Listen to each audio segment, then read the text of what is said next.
We appear to be live. So let's see where we're at. Let's just confirm that we're live. That would be cool.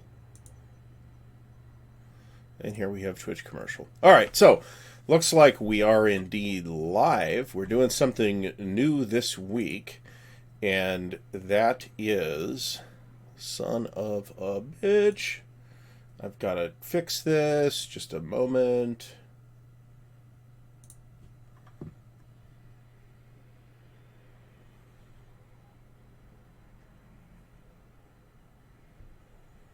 Oh, see, since YouTube went to this, so what we're doing new this week is, I don't really need to wear these headphones, is we're streaming to both Twitch and YouTube, I think. So that's great, but the title of this stream on YouTube says test stream, and it shouldn't, and I would like to fix that. And since YouTube has cocked up their thing for controlling your own videos, I have no idea where that is. So this is not the test stream. This is the actual stream. And I just don't know how to find it. So we'll probably have to figure that out afterwards. So we'll see how many people we get this time. I would like to add one new thing each week, at least for the time being, until we're more like a full-featured stream here. For those who don't know, this is the Ardwolf's Lair RPG and Wargame chat. We are doing this weekly. At the moment, the time slot is 12 noon Eastern Time. That is UTC minus 4, I think. So that'd be 4 p.m. UTC, I believe. Do not quote me on that.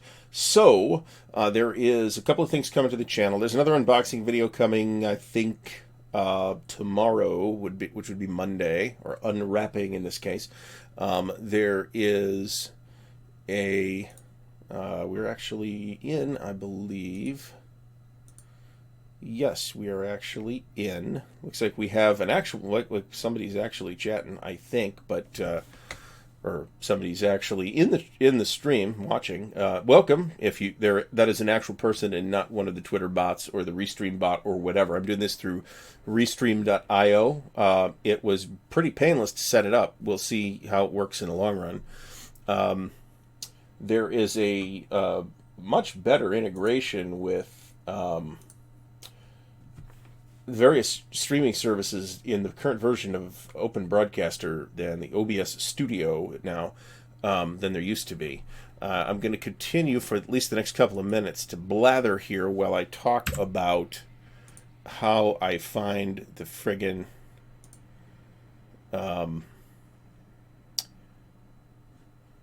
control for this on YouTube. There used to be a streaming thing, and you just go there, and that was it.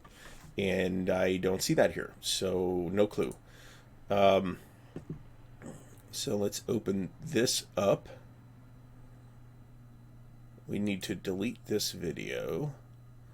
Oh, for fuck's sake, YouTube. Why do you suck? Alright, so we have two chats open, and then the Restream chat. I just want to see if they're actually giving me the same information. Maybe they are, maybe they aren't. Anyway, this is the weekly RPG and Wargame chat. So the idea here is that, if you remember back in the day, I did this anyway, I can't speak for anybody else, but back in the day, after the game, however late the game ran, we would still stay out hanging around in the parking lot, chatting about RPGs and Wargames and other whatnot, into the even weirder hours, and this is intended to replicate that experience. So if you've just come from like a D&D stream or something like that, pop in here and just... chat, ask questions. Welcome to ask questions or just pipe in. This is intended to be kind of an open thing, and anybody that wants to pop in can pop in. Now, we're just getting started with this. I had, I think, one or two people last week that popped in, said, "Ooh, look at this ugly mug," and popped back out. So we'll see if we get any actual attendees this time that actually chat. We'll see. That would be great. There is a chat stream. Okay, so there's a thing here in the chat, in the Twitch thing, a thingamabob. I guess I got a Twitch achievement. That's great. Okay, that's nice. Anyway, so what went on this week? There'll be an unboxing, like I said. There'll be a channel update video as well this week, in addition to this video, which will be on YouTube, as opposed to me having to upload a giant 1-hour video file to YouTube, which last week took a long time. So I don't want to have to deal with that particularly, and if we can set it up in such a way that even if it does nothing else, except eliminate the need for me to have to upload the video manually, I will be satisfied with that. So you may notice behind me here, the shelves look a little bit different than last week. That's because I'm in the middle of reorganization. I'm trying to keep games off the floor, off the tables, that kind of stuff. The one thing that I do have out right now, it's not really set up, is this thing, the Traveler Customizable Card Game. Those of you who have been paying attention to what I've been doing for any length of time will not be surprised to learn that I'm a big Traveler fan. This is the 2-player starter set, and I have really just, as of like last night, started taking this thing apart and examining it. Rules are pretty confusing, to be honest, but I haven't actually tried to set it up at all yet. So if you'd like to see video of that, please mention it. That video would end up probably being on YouTube, but I'm kind of trying to explore Twitch as a platform, so we'll see where that goes. So I'm not sure what's going to land on the shelves behind me. The initial idea was to put the photogenic stuff on the shelves behind me, but then I realized this is not a very photogenic shelf. It's a garbage Walmart shelf. I talked about that last week. The video from last week is still available on Twitch, but it'll eventually go away because I'm not like a fancy pants person on Twitch. But the video is uploaded to YouTube, so we have these streams are going to be available in perpetuity. So at least until I shit the bed on one of them or something. So the customizable card game comes with a shiny rulebook and quite a few cards, and a baggie of pre-punched round chits for various things. It's super duper icon driven. There's this giant icon menu of what all the icons mean, to the extent that they don't use the terms in the rules, they use the icons. So you get rules verbiage like, and then the player must do wah, and wah is an icon, and I don't know what the icon means. I mean, yeah, there's a list of them on the back of the rule book, but it's like, this isn't really helping tremendously. There is some YouTube video on this game, so I may be checking that out as an instructional aid to figuring it out. We'll see. Like I said, I literally just cracked it open last night before going to bed for 10 minutes. So no serious effort has been made toward learning it thus far. So just checking in on the various thingamabobs here. So the stream test says, I guess we could call this a test since it's the first time I'm doing this through Restream on YouTube. Resolution seems real low, lower than last week. I'm not sure what's up with that. We'll see if that holds up. Then again, my upstream bandwidth is not amazing, shall we say. So that could be a factor as well. And since I'm doing this all... looks like sources... Shit. I'm getting like massive artifacting in the Twitch stream, so sorry about that. Anyway, welcome aboard for anybody who's new to this thing, and everybody's new to this thing, including me. This is week 2. So I gotta remember to face the camera. I put a little dot on the camera just so I can see where the camera is. I probably just screwed up autofocus too. So anyway, so we get back to a second of our third weekly gaming sessions this past week. That game currently is Beyond the Rhine, from the Operational Combat series from the Gamers and Multiman Publishing. It's is it a Dean Essig design? Do I have it behind me? I do have it behind me, actually. So, Beyond the Rhine. This is obviously not the copy we're playing. Designed by Roland LeBlanc and series designer Dean Essig. So I'm having a lot of fun with this. However, I will note that It is not the game for the casual OCS player. It is an OCS game for somebody that plays a lot of OCS. Frankly, it is the West Front, World War II in Europe, from September 1944, the beginning of September 1944, to pretty much the end of the war. And the Germans are tricky to play, but the Allies are even trickier to play, and it feels somewhat artificial. And I realize that's probably why a lot of people who are otherwise big OCS fans have reacted in a negative way to it. You talk to people and they'll either love it or hate it. I suspect that the people that love it are people who really play a lot of OCS. The Allies, the Commonwealth in particular, so you got some Commonwealth up north and the rest of the fronts held by the Americans. And game starts at September 5th, 1944. So you may recall Operation Market Garden launches on the 17th. So you can do Operation Market Garden. There is no good motivation for you to do so in the game.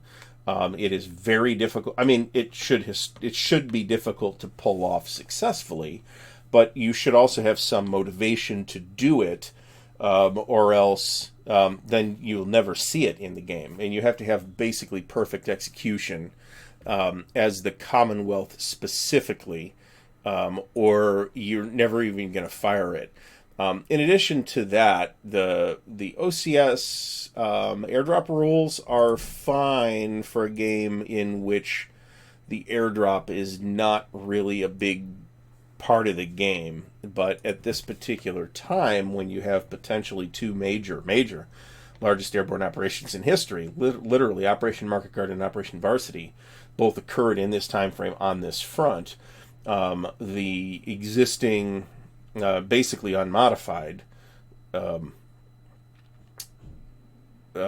OCS airdrop rules don't really feel quite right. So there's that. But aside from that, I am having fun. I'm playing the Commonwealth, which is it is generally agreed to be the toughest position to play. Your objective as the Commonwealth is to take Antwerp, unless the German player is an absolute knob. It's very difficult to do that. And if you give the Germans any breathing room at all, they can massively fortify it, which they've done. I missed a couple weeks early in the campaign, so my compadre, who's playing the northern section of the Americans, which I presume would be the American First Army,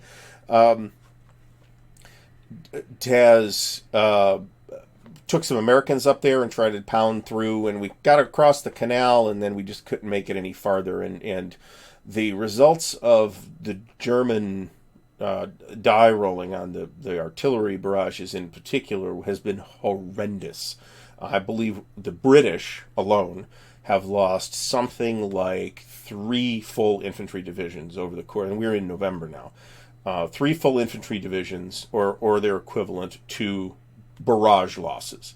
I have not kept guys massively overstacked. The Americans actually did keep guys massively overstacked, and that was a factor there. And this is just the British, right? This is not the Americans. Massive losses from German barrages, and the Germans get free 15-point barrages basically every turn. It's on the reinforcement, the replacement table, and he rolls 10, 11, or 12 every single time. And a lot of times he'll pick on purpose somebody that's in the open, right? With so that's a straight up roll. 11 or 12 will result in a step loss. So that's what it is. So die rolling luck has been really horrendous. I mean, really horrendous, to the point where one of my American colleagues has came pretty close to walking out. But I think we're going to get past that. We did roll the random event that results in a much less focus by the Germans on Operation Wacht am Rhein, which is the Battle of the Bulge historically. But in the game, the Germans have a lot of different flexible options that they can do with it.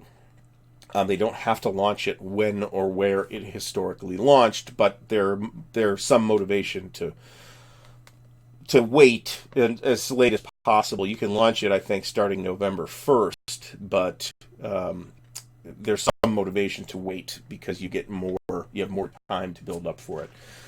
So nice game. It is definitely for somebody who plays a lot of OCS. and has historically played a lot of OCS for experienced players, would not at all recommend it as a first, second, third, fourth, or probably fifth OCS game.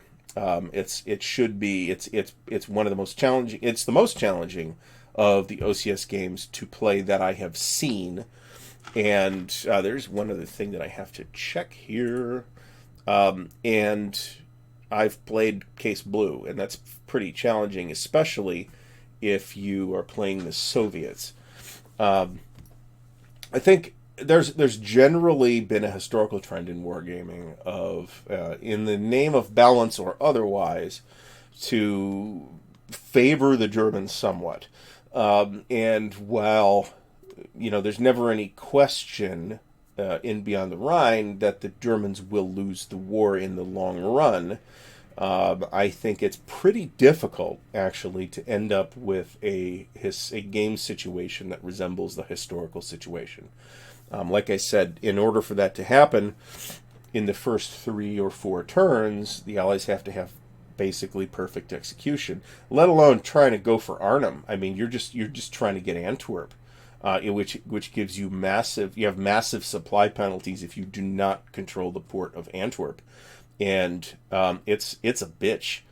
So we've played 3 games now, not to the end. We keep restarting, and I've played the Commonwealth every time. And I'm having trouble with it. And, everybody at the table is a very experienced OCS player. I'm the least experienced, and hell, I've been playing it 2 or 3 times a week for the last 2 or 3 years. Everybody else is having just as hard a time with it as I am. So I don't know what we're going to do next. My personal notion was to do Baltic Gap, which I don't own, haven't played. I hear is really good, so we might try that next. But we're going to keep playing this for the time being, probably till at least the end of 44. The other game that we've gotten back to is 3 Days of Gettysburg from GMT Games, designer Richard Berg. This is, of course, the latest incarnation of the legendary Terrible Swift Sword. The system at this point is fairly different from the original Terrible Swift Sword. But, excuse me. Well, somewhat different anyway. I mean, it's not massively different. But it's fun. We're having fun with it. The rulebook is pretty badly organized, I feel, which is kind of inexcusable considering the maturity of the game system. This is a game that's been around since like 1976 or 77 or 78 or something like that, as Terrible Swift Sword. It's the 3rd different version. That's really the 4th, because the first 2 versions of this from GMT were noticeably different as well. I basically like the system. I think it's fine. I think a smaller battle would give us a little less leeway to get confused over the rules, because we got a lot of shit moving around. We are just about at the end. It's just turned dark. It's now night on July 1st, 1863, and we have come pretty close to calling this as a Confederate victory. One of the things, and you really get a sense of this if you read through the designer's notes, the very extensive designer's notes for Dean Essig's game, Last Chance for Victory, which is a line of battle game on the Battle of Gettysburg. It's a regimental level, so it's the same level of play, and the hexes are approximately the same scale too, as 3 Days of Gettysburg and the rest of the great battles of the American Civil War series, but you really get a sense in Dean's designer's notes of why he feels, at least, a lot of Gettysburg games, especially Gettysburg games at this level, don't result in a battle that looks very much like the historical Battle of Gettysburg. And Last Chance for Victory is, in part, at least, intended to address that. So what some people might refer to as scripting, which I think is really a little bit of a misnomer. I mean, there are certain things where Dean says, this should happen, and here are the ramifications if you elect not to do this. So the obvious example is General Reynolds, commander of the Union First Corps, is killed historically on the first day. Okay, so Dean says, well, he's going to he's a really good commander, So he either has to get killed, or the Union has to say, I really want to keep Reynolds alive, and he still has a chance to die, right? He just doesn't die on schedule. But if he doesn't die on schedule, then some restrictions that had been placed on Lee are now lifted. So that I don't know if I'd call it scripting, and there's a couple of things like that, especially on the first day. But what that's going to end up giving you on the other side is a game that ends up looking like the historical Battle of Gettysburg. We're looking at this situation now where one of the roads that leads to the battle area, which the Union needs to get troops across, has been cut by the Confederates. And I have pictures of this, which I put on Twitter. Check that out. So we're thinking, I think Meade's going to pull the trigger here and say, this is not a defensible position anymore. It's nighttime now. We're going to pull back. There's no particular value to the ground, after all, as Lee himself observed in the movie, anyway. So it's a and again, we're having fun with it. I consider it valuable to having done this, and I think I have a different, somewhat different perspective on the first day of Gettysburg than I did before. But we ended up with something that doesn't really look much like the historical battle. In addition, commanding the U.S. First Corps myself, so I am handling basically Buford's cavalry and the First Corps. Okay. And I was probably not aggressive. I was too aggressive, and I defended too far forward. And then I was not aggressive enough after having pulled back in trying to counterattack a little bit with more or less intact but fairly fatigued First Corps. The fatigue rules in that system are presented as an optional rule. I cannot imagine playing those games without them. I think the ammo rule is actually presented as an optional rule too. And again, I wouldn't really consider playing that system without them. Now, the latest game in the series, the next game in the series, is Death Valley, Battles of the Shenandoah Valley. And there's like 8 or 9 significantly smaller battles in that set. That is on GMT's P500 list right now. It has recently made it back to the production schedule and is probably going to be out sometime this year. I have pre-ordered it. I feel like the system's strengths would be better shown in smaller battles. Not necessarily tiny battles, but battles smaller than Gettysburg. I mean, it's one of the biggest battles of the American Civil War. Certainly one of the more costly battles of the American Civil War. And really, it's a lot to manage with that system, particularly when we keep having rules questions that the rule book kind of bounces around on. I kind of feel like there's not a good excuse for the level of organization of the rule book, level of organization and polish of that rule book, given the age of the system. It's not that different from what we saw in Terrible Swift Sword. I mean, it's somewhat different, don't get me wrong, but it's not. This has been an evolution. I mean, they didn't just suddenly change this with this edition. Despite that, I think it's a pretty good game. I think it's worth exploring. And if you want to examine, that's right, those chops. That welcome aboard. They're going to get bigger, by the way. So I get teased at work about them. They're like, "Hey, what's up with that?"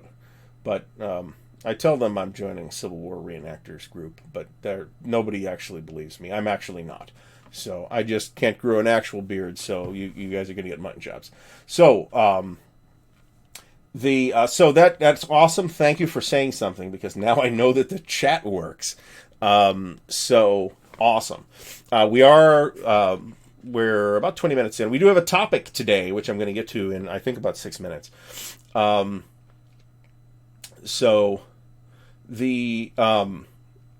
for the first time streaming live on Twitch and YouTube. We're going to see how that's looking. Barry, how's it going? Paths of Glory, stay tuned for the channel update video. It is back in production. Awesome. Irish Historical Gamer. Thanks for popping in. Looks like we have 8 people here. So record-setting attendance on week 2. Awesome. So if anybody has like, I feel like this was a time that I picked just because, hey, I'm free at this time. My wife's working at this time. So if anyone like thinks there would be a better time to do this chat, feel free to mention it. So anyway, I've been talking about the games I've been playing Beyond the Rhine on Tuesdays, and 3 Days of Gettysburg on Wednesdays. The game I have not gotten back to yet after the clusterfuck at work has been OCS Guderian's Blitzkrieg 2, which is cool. We're doing the sort of all in on Moscow scenario, which is an experimental scenario that clearly is designed to be played with Case Blue, and we're not. We're just playing GB2. I think GB2 is really good, by the way. But I think this particular alternate scenario clearly wasn't play tested just playing GB2, because all the German stuff that has to go south for Case Blue doesn't have to go south, but none of all the Russian stuff that has to go south to counter Case Blue still goes south to do nothing. I guess to sit around in the plains. So anyway, so our topic for the week. I did a Twitter poll on this. I'm going to do this again this week. I haven't made any plans as to what the potential topics are going to be yet. So if you are not following me on Twitter, you should be doing so. Ardwulf, ARDWULF, because that's where announcements and social media stuff and that kind of thing happens nowadays. I was at one point doing this on Google Plus, but then Google announced Google Plus was going away. So replacement for that, the best replacement for that has probably been MeWe, which is not bad, but it's nothing special. So we're going to get to our topic of the week, selected by the voters. I don't know how many of those voters are in on the chat right now. But our topic for the week, which I might as well get to right now, is why Europa sucks. And when I talk about that, I am, of course, referring to the classic. I call it a classic with no reservations. GDW Europa series that began in, I think, 1972 or 73 with Dragonach Austin, continued with Untenscheiden. Eventually, those two games were redone as Fire in the East and Scorched Earth, with the expansion being the Urals, and a number of other games using the same system came out. Now, in a very similar way to the way I feel like 3 Days of the Great Battles of the American Civil War series that we're using for 3 Days of Gettysburg would showcase its strengths better in a smaller battle. Actually feel very similar to with Europa. So the game we played was Second Front, and we played it to the fucking end.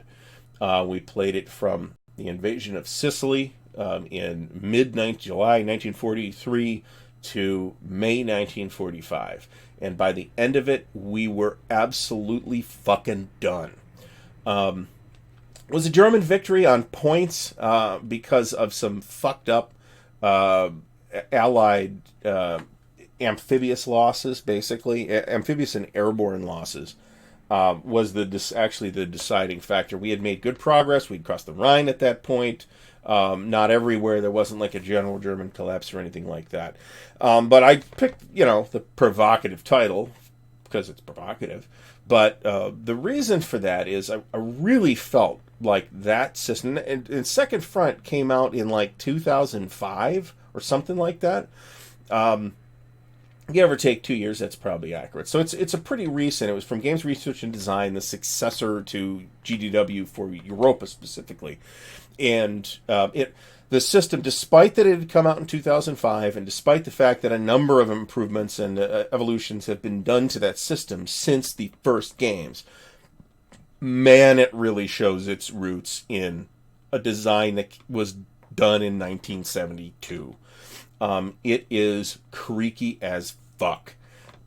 So offhand, if you've ever seen Europa played, you're familiar with the ludicrous stacking limits, okay? So it is worse than you think it is, if anything. So the stacking limit is, so I'm doing this from memory because we haven't played it in 6 months now, but You can have 3 units of any kind, which may be divisions. Okay, so they can be big units, small units, whatever. You can have 3 additional regimental equivalents, right? Not every unit is a regimental equivalent. Divisions are either 2 or 3. Some may be 4, but some may be a half or a quarter. And you can have 2 artillery, or is it 3 artillery? I think it's 3 REs of artillery. So right there, that sounds like maybe you got 9 units, but you don't. You can blow that up in such a way that you have about 21 counters in that stack. The later games in the series at least do have core markers so that you can say, okay, this is the 5th core. I've got this card on the side that's got the contents of the 5th core in it. But you can have up to 21 counters in that stack. And you don't have enough of those core markers, frankly, because there weren't that many historical cores. So the stacking limits are outlandish, but it's worse, okay, because of air. Air is the same situation. You can have different levels of air base, and the biggest level of air base is a 12 air base. You could have 12 air units at that air base. Again, you don't have enough air, and this is in second front. You don't have enough airbase markers and on the airbase card to put all your air. So you end up with air in addition to the ground units that are stacked on the map. You end up with air units stacked on the map too. Now, if it's a 12 airbase, you're probably using the airbase marker for that. So let's say you have your 18 counters, say, of ground units, and which is a bit of an outlier, but not a ludicrous. It's not like it never happens.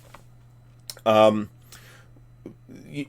then you've got 15 or 18 counters plus 2 or 3 air units that might be in the hex, or air units that might be flying cap over the hex at that time.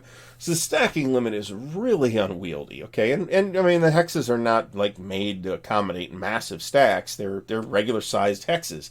If the stacking limit ended up being 2 or 3 or 4 counters, this wouldn't be much of a problem. As it is, it's a pain in the ass to play. Another problem is the way the armor affects the combats. The armor affects the combats in increments of 1/7. Okay, so if you have 1/7 armored factors, or motorized factors, depending on what you're trying to do, then you get an armor bonus. Okay, and that where that break falls, depending on whether you're attacking, whether you're defending, whatever.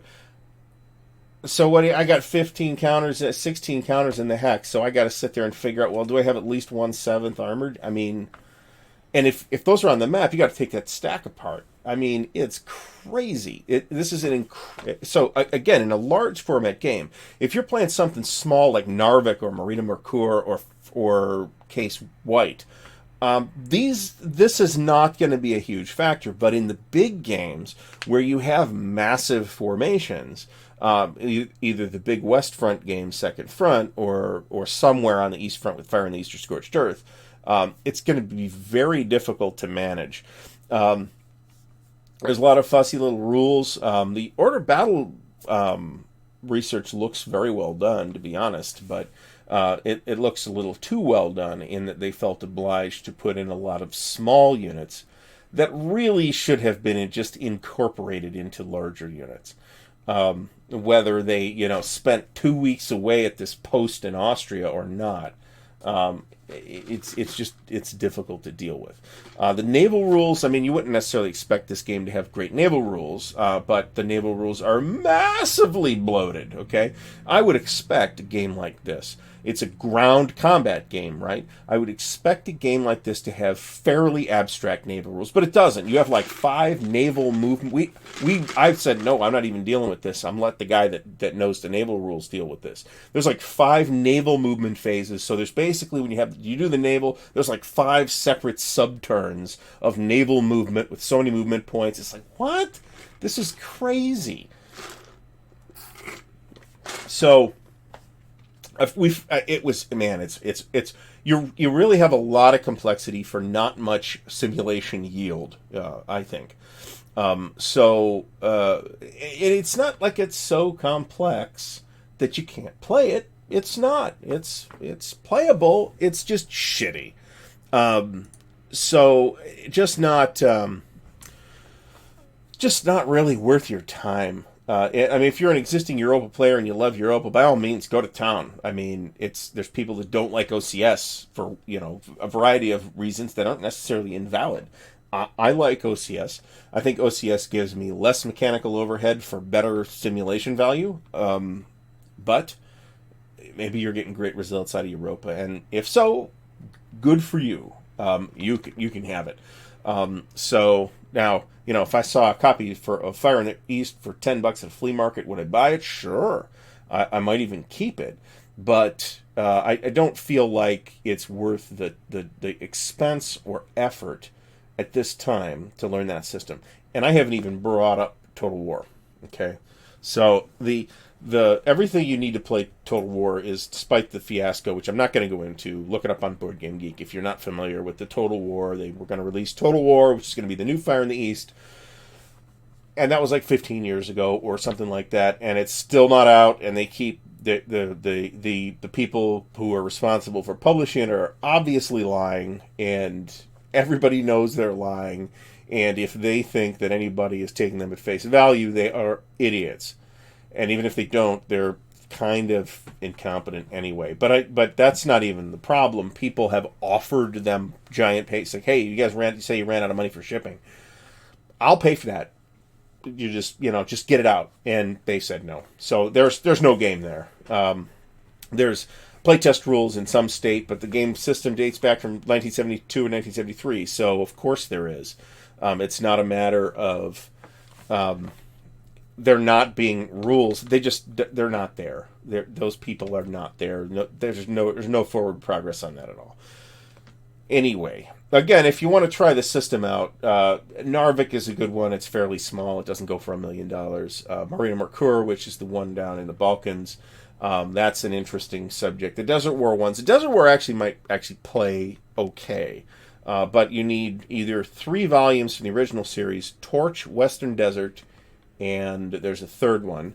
Or you could get War in the Desert, which is the rebundling of all 3 of those that GRD did. The last company that had this that was really... And the current people have they released something. I think that was them that did Wavell's War. But... it's simply not worth the effort or money or expense or emotional hassle to try to deal with this system. You want a big East Front game? There's big East Front games. There's the GMT East Front series, which is worthwhile. There's OCS, which has a large number of East Front topics, which is worthwhile. And a lot of it's out of print, but you can still get it for less than or comparable to what you get Fire in the East and Scorched Earth for. You could get, for what I've seen Fire in the East and Scorched Earth go for on the secondary market, you can very easily... let me get to that. So Barry piped up Thunder in the East. So let me get to that, because that's not quite the same. You could pick up a copy of Case Blue for the comparable amount of money. So, a couple of years ago, Frank Chadwick, they did a Kickstarter with Victory Point Games with this new European Theater of Operation series, starting with the first volume, Thunder in the East, which sounded at the time to me like it was going to kind of be a Europa, but fixed, based on the skeleton of the classic intro game, Battle for Moscow, with some amount of chrome on it. Turns out it's rather a lot of chrome.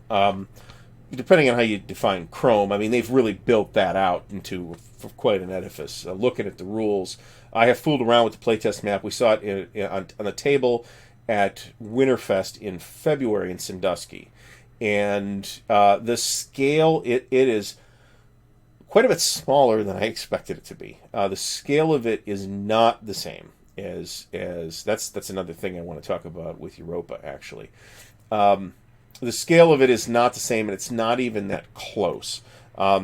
Nor is the kind of mental overhead and gymnastics you have to do with the stacking or anything like that. Thunder in the East looks worthwhile, but that would be a good example. Another pretty big East Front game that just came back out from GMT is the Dark Valley from Ted Rasier. I played that. That's a very good game. Very worthwhile. It's got mounted maps now. It's a 2-map game, mounted maps, 3-inch box. No way you're going to fit all that once you punch the counters, unless you just throw everything in a baggie. Back in even the 3-inch box, we really start getting to the point where GMT, if you're going to give me 2-map games in a 3-inch box, I really kind of want a 4-inch box. I'm going to continue bitching about this until GMT fixes it. But Thunder in the East does look worthwhile. Now that's another thing that I should mention, though. Okay, so in Europa, you have 2 week turns. Okay, hexes are 16 miles. All right. Conversely, East Front scale for OCS is 5 miles. Okay, they are both nominally division level games. Okay. Turns in OCS are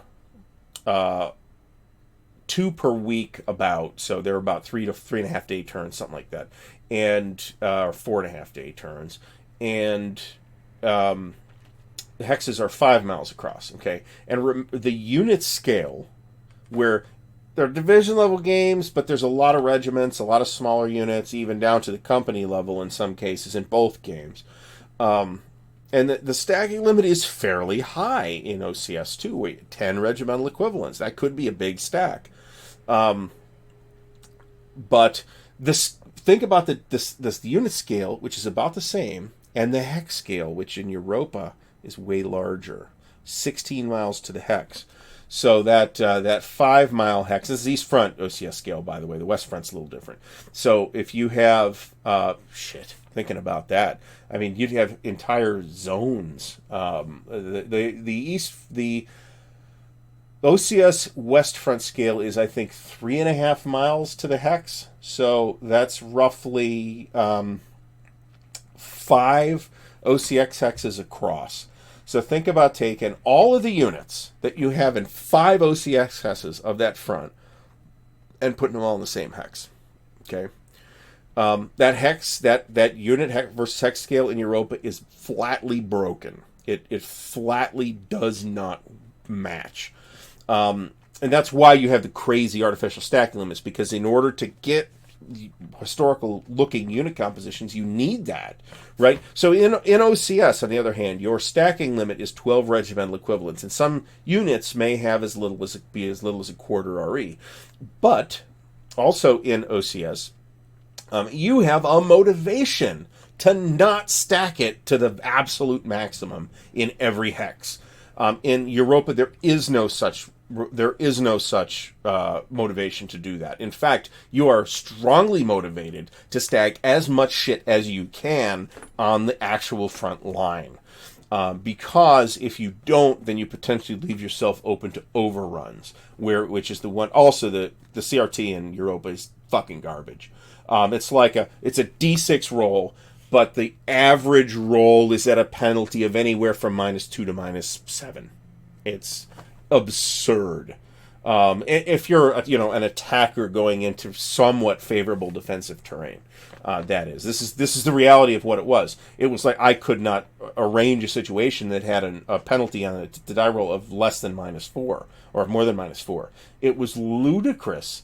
And this is with armor bonuses, and it's crazy.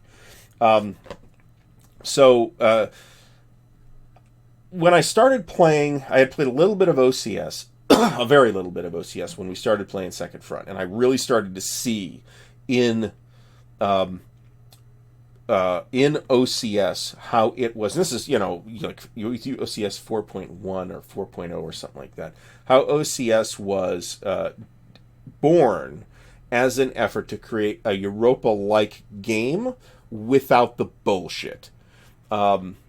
That's and all that ridiculous bloat, these artificial constructions that made the game way harder to play, and added no particular simulation value, but in order for it to work at all, they had to put them in, like the way the stacking works. Frankly, at that scale, you should have divisions. The smallest counter should be divisions, and maybe you could break a division into regiments. You shouldn't have tank battalions, and I know they were there. Who cares? I mean, you still got to play it at the end of the day. I can't call it unplayable because there are people that like it. There's people that love that series. It gets played, but it gets definitely the mechanics of that thing are not helping anybody. It's very difficult. It's not just complicated. I mean, it's complicated, but it's not that complicated. It's bloated. It's disorganized. Now, I'm not talking about the way the rules are written. I'm talking about the mechanics are disorganized. The way the air is handled, you spend so much time dealing with the air. You look at the number of air counters you have to deal with. So we're playing Beyond the Rhine, right? We're the Allies in November 1944. We have a massive air force. Okay. The Germans have very little at this point. Some German planes will pop up, we'll kill them, and then that's the end of the Luftwaffe for a couple of turns. So we have a massive air force. So imagine the Allied Air Force at the end of 1944 in Western Europe, right? We have about one or two, maybe about two air bases of Europa Air. Okay, and that's the number of pieces we're dealing with. So imagine that we had 15 of those. We would spend an hour, and we did. We would sometimes spend an hour dealing with the air battles and stuff like that. And Shedzar, welcome to the chat. Yeah, you're right. I'm trying to figure out how it's working in what's it called, Restream here. You are absolutely right. But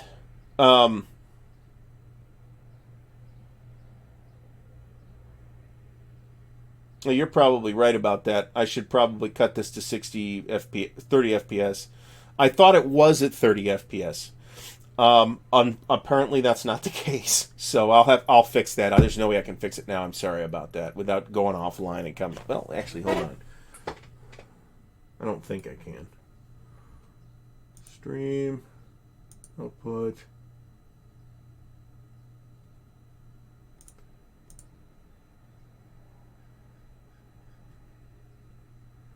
I could hop out and come back.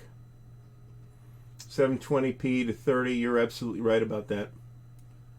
All right, I'll tell you what. I'm going to actually... I can't change it in mid chat, in midstream. So thanks for pointing that out. I will actually fix that. You're right. That is totally a problem. This is a perfectly suitable resolution and all that for recording, but for streaming, it's not, and I don't have that great of a upstream bandwidth either. So thank you for pointing that out. And I will change the category too. I kind of picked D&D kind of because I saw it in the list. So as far as what category it is now. Restream will actually let me pick a category, but it's only got like 15 games in its list, so I'm not really sure what's up with that. In addition, I got to fix the stream over in on the YouTube side because it's coming in as a test stream, and for some reason YouTube thought, wouldn't it be a great idea if we hid those controls from the content creators? That was a great idea, YouTube. Thank you very much. So I appreciate you putting up with it for now. I will fix it for next week. We will be doing this again next week on Sunday at 12 noon Eastern. That is 4 p.m. Universal Coordinated Time or whatever it is. So let's do the category correctly. Yeah, and it's showing how I intended it on Twitch, but it's not on YouTube. And I think I had actually set that up in YouTube Gaming, and that's, I think, not available anymore. So that could be the problem there. So that's good. Thanks, Climber. I appreciate that. I appreciate everybody that's popped in. We got up to 10 viewers, of which I believe 3 are me, or the Twitch bot, or the Restream bot. So we got a whole bunch of people. Yeah, and then that makes it locks that. Totally makes sense. I just have to fix that. There's no particular reason for me to run at 60 FPS. At all for streaming. 30 the 1080 I might stick with because I actually found it. I don't want to stop. and end up with multiple streams for today. So I apologize for that. The video will be available afterwards, and that should be immune to the vagaries of my lag is so bad, only getting one word per sentence. I hope it's not that bad for everybody. Shadzar's on Twitch. YouTube is smoother. Padrake? Could be pronouncing that right. Don't know. Thanks for joining. I'm hearing YouTube is smoother, which I'm not, I guess, surprised by. So why don't we, I want to do one last little bit here. And if we remember the poll on Twitter from last week. No, it doesn't. And I didn't know exactly what I was going to talk about. I'm talking about whatever people wanted to talk about, but I was the only person in the chat for the first half hour that was talking. So that's why it ended up in D&D. You're totally right. It should be under board games, but we may touch on RPGs. I don't know. We'll see. GMT and the scramble for Africa. So I'm not going to be able to give you the whole background on this. There's a huge pissed off thread on Board Game Geek about it, about GMT's announcement on the Pre-500 program of their game Scramble for Africa. And I did want to touch on that. So here's the thing. We are never going to see the game that had no flap occurred. We're never going to see the game that would have resulted. Okay, so we don't know whether that was going to be a mature and historically accurate treatment of the topic of Africa and colonialism, which is it's a big topic. It's complicated. And the difference between now and back in 1980 or so, when we did see, plus or minus 5 years, when we did see a lot of games on similar topics, is that we have the internet now, and it's actually pretty easy to learn about colonialism and what colonialism did and was and the effects that it had on the people that were thus colonized. So there is a greater level of general awareness of the bad effects of colonialism. And yet what we were seeing was a game that kind of looked like it could have been released in about 1984 about that topic. It didn't obviously have, I don't want to say sensitivity, but it seemed like a super duper superficial treatment of that very complicated topic that people are going to get heated about, to be honest, because this is the exact kind of thing that people should get pissed off about. Okay, to be honest, read up on Belgian colonialism in the Congo. Okay, the stories out of that, the Belgians, right? These are the Belgians, right? Who are known for waffles and like windmills and shit. Okay, most harmless folk in Europe, right? Oh, they did a lot of incredibly horrific shit in the Congo. Okay, so this is exactly the kind of topic that people should get pissed off about, especially if they are identified with one of the groups that were the victims. And I'm going to frankly come right out and say victims of colonialism. Now, was it that bad everywhere? No, probably not. But I mean, it's a sensitive subject, and it's understandable why people are sensitive to it. Okay. Everybody's got the right to get pissed off and blow their mouth off on Twitch or Board Game Geek or whatever and say, hey, I think these people are doing a bad thing. Blah, blah, blah. Everybody's got the right to say that. That's fine. GMT is a company. They're a business. They're not the government. They're a private organization, a private company. I think privately held, if I'm not mistaken, but I don't know what their business structure is. They have the right to decide what games they're going to publish and what games they're not. Okay, they have the right to say, hey, we're going to put this insensitive colonialism game out. Ha. Screw you guys. They have the right to say, ooh, we fucked that up. We're going to pull that. And, maybe we'll do something. Maybe we'll rethink the idea and bring it back, and maybe we won't. That's their right as a business, all right? If you don't agree with that, then why do you hate America? is my question. Is because that's capitalism. That's how capitalism's supposed to work. The businesses are supposed to decide what's best for them, and in the long run, in the big picture, it's all supposed to work out. I, as a consumer, and you as a consumer, have the right to say, I think you guys fucked this up, and or you're dickheads, or whatever, and back around and say, I'm not going to support your company anymore, or I'm not going to buy this particular product, or because you pulled this product, and because I really want to see a game that features, as a core mechanic, Belgian soldiers cutting the hands off of children because their parents didn't meet the rubber quota. I want to see that, and I'm pissed off that your company pulled that game. Okay? It's your right to do that. That makes you a fucking asshole, but it's your right to do that. You have the right. It's a free country. You have the right to be a fucking asshole. Nobody did anything bad here except GMT. Really just didn't think this through. Some designer came up and said, hey, I got this thing. The pitch sounded good. They put it on P500. It did pretty well on P500. And then people saw it and people got mad. And there's reasons why people got mad. They had a right to be mad. You got a right to ignore them. GMT has a right to not ignore them, and they didn't. Now, GMT's statement about it was suboptimal, I thought, but acceptable. They pulled the game. Maybe we'll see it somewhere else in a more mature format. And I was not interested in it in the first place, and I didn't really think about it very hard. But then when people started talking about it, I was like, yeah, really, that's really potentially, at least. And I looked at the page again because it was still up for a while. I'm like, that's potentially really distasteful. So that was bad news, and it's a kind of a black eye for a company that I think you will all agree is probably the marquee publisher of Wargames at this time.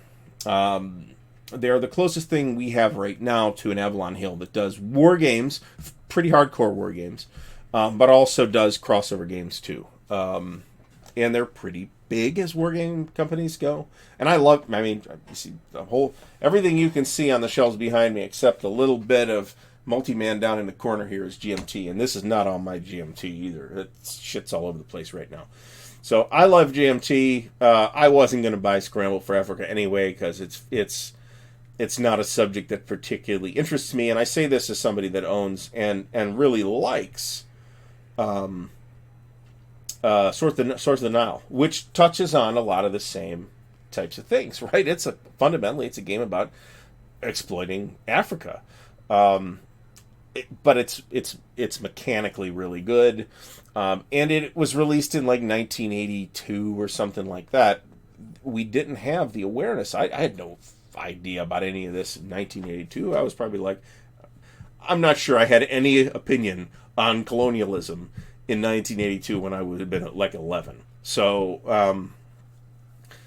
I mean, but it's possible to do a game that actually does explore the actual historical interplay of these things. And I point you to a game from GMT, which is Gandhi, which is it's a coin game. It's on P500. It's going to get published sometime in the next several months, I think. Actually, I think it's pretty close.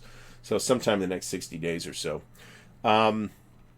So that looks like and Coin is really well positioned to do this, by the way, just to give you a sense of the motivations of these other parties involved in the conflict. That's like, okay, well, I don't like playing the Taliban in A Distant Plain, but you can kind of see, based on the way the game works, why they're doing what they're doing, which was difficult. To see if you're just watching the news, even if you're watching relatively sophisticated news, and not CNN or whatever. So, let alone Fox News. So, American news is generally pretty terrible. American cable television news is generally pretty terrible. I don't want to get into a massive politics discussion. We are just about done. So I want to thank everybody. I'm kind of itching at the bit now to get off and fix this shit. The multi-stream thing restream thing I thought worked fine. We just got to fix the stream quality itself. We will definitely go down to 30 frames per second, and maybe even 25. For somebody just sitting here yapping, 25 frames per second is probably sufficient. So we'll definitely fix that for next week. I want to thank everybody for popping in. Mr. Never Been to Europe. I've never been to Europe either, and that's really too bad. I'd love to go someday, but I got to go to Origins first. So anyway, I didn't even mention Origins this time. So maybe we'll talk about that next week. So same time, we will be on both Twitch and YouTube henceforth. It worked pretty seamlessly, that part of it anyway. So check us out on either place and pop in, and we'll just chat about what's going on with me, whatever folks in Jeff White sounds good in Ireland. Awesome. So you're on YouTube though, so that could be a factor. I'm hearing it's way smoother on YouTube than it is on Twitch, which completely lines up with my personal experience watching both platforms. So, but that is what it is. So we're going to try to make some technical improvements for next week. I want to thank everybody for stopping by. I've really enjoyed it, and we're going to do this again next week, same time, 4 p.m. Universal blah blah blah time, and noon Eastern, Sunday, whatever of May. Thanks again for watching.